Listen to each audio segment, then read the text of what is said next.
Alright, hey guys, it's Murderos CCG back in the video. With this video, we're going over the new Lightsworn support. So it's been a minute since Lightsworn has gotten any support, so we're gonna get started here. So here we have Dragon of Lightsworn.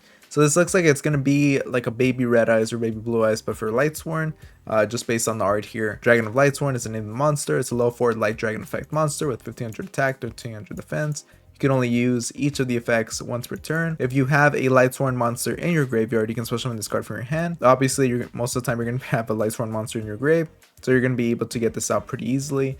And if this card is special summoned, you can send one Lightsworn card from your deck to the grave, except for this card. So using it as a Foolish Burial is really good, especially for Lightsworns. You're going to be able to utilize specific effects instead of just randomly pitching cards and seeing what activates. This is going to be a great way of actually utilizing specific monster effects and comboing off of it.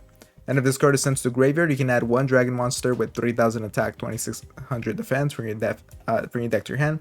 So this looks like it's going to be a search for your Judgment Dragon, and honestly, a pretty strong addition to Lightsworn.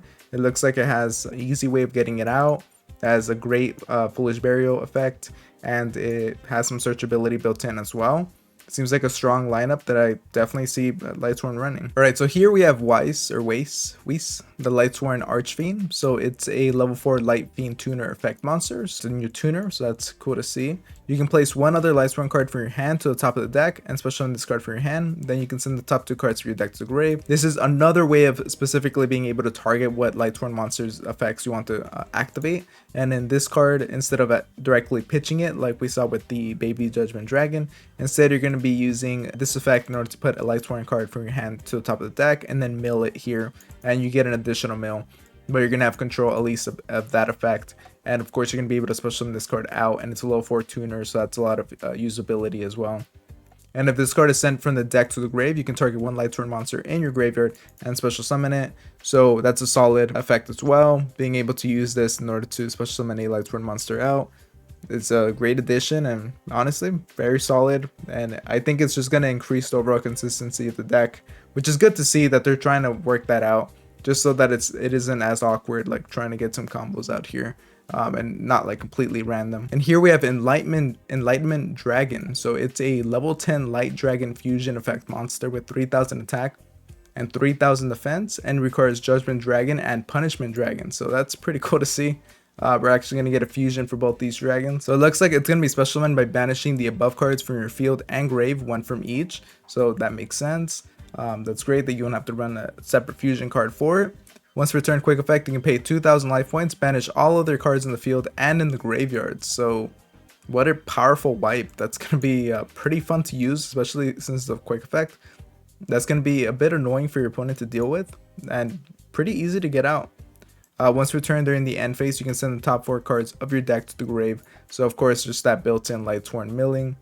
And if this card is destroyed by your opponent, you can add one of each of your banished Judgment Dragon and Punishment Dragon to your hand. Then you can special summon both, ignoring their summoning condition. So that's solid, just being able to get this out easily. And not only that, but it'll make it easy for you to go back into another copy of this card. So a solid fusion monster with an incredible board wiping ability, as well as banishing the grave, is pretty strong. Obviously banishing your own cards is going to suck a bit, but being able to use a powerful board wipe like this and just start with a clean slate but with the 3000 attack monster is pretty solid. And here we have a new synchro monster. So this is Minerva, the Lightsworn Athena. So we got a new Minerva here. It's a level 8 Light Fairy effect synchro monster. So that makes sense because we saw Lightsworn Archfiend here is low 4 light tuner, and we have Dragon of Light Sword here is low 4 light dragon effect monster. So we have a tuner and non-tuner level 8, low 4. That'll add up to the level 8 synchro here. Requires one tuner and one non-tuner, so it's a generic synchro as well. If this card is synchro summoned, you can send Lightsworn monsters with different types from your deck to the grave, up to the number of Lightsworn monsters you send material for this card summon. So again, just another way of increasing the consistency of the deck. Being able to choose specific cards really means a lot for this deck. Instead of having like crazy milling power, you're going to be able to target specific cards that you can actually utilize their effect. And Lightsworn monsters you control cannot be banished by card effects. So that's a way of going around, this fusion monster here, as they won't be able to be banished here. So that's one way of going around it. You're going to be summoning this Minerva synchro monster out, then summon out the other monster, and then you're going to be able to keep your board out and potentially attack for game. and you can banish up to 4 Lightsworn monsters from your grave, send that many cards from the top of your deck to the grave, so that's good as well. Some milling capability, and you don't have to wait to the end phase as well. So solid synchro monster that I'm sure Lightsworn is going to appreciate. Alright, so the final card we have here is Lightsworn Aegis. It's a normal trap card. You can only use the first and second effect of this card's name each once per turn.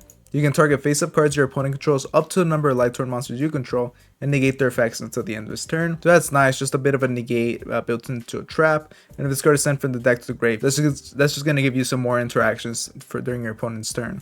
Solid trap, not going to be anything too powerful, but it's just going to be a nice thing to have, just to have those bit of negates here. And I'm sure Lightsworn is going to appreciate having this. But honestly, this looks like a really solid line of support.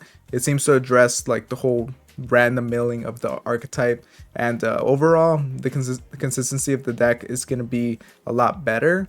And we definitely have a lot stronger of a boss monster here in the form of Lightman Dragon that isn't too difficult to get out, especially since we have ways of actually like targeting what cards we want to send to the grave. So that's going to be great to utilize. It's honestly, it's a solid addition. Let me know what you guys think about the new support. Make sure to like, comment, subscribe, and all that, and I'll see you guys next time. Thank you for watching.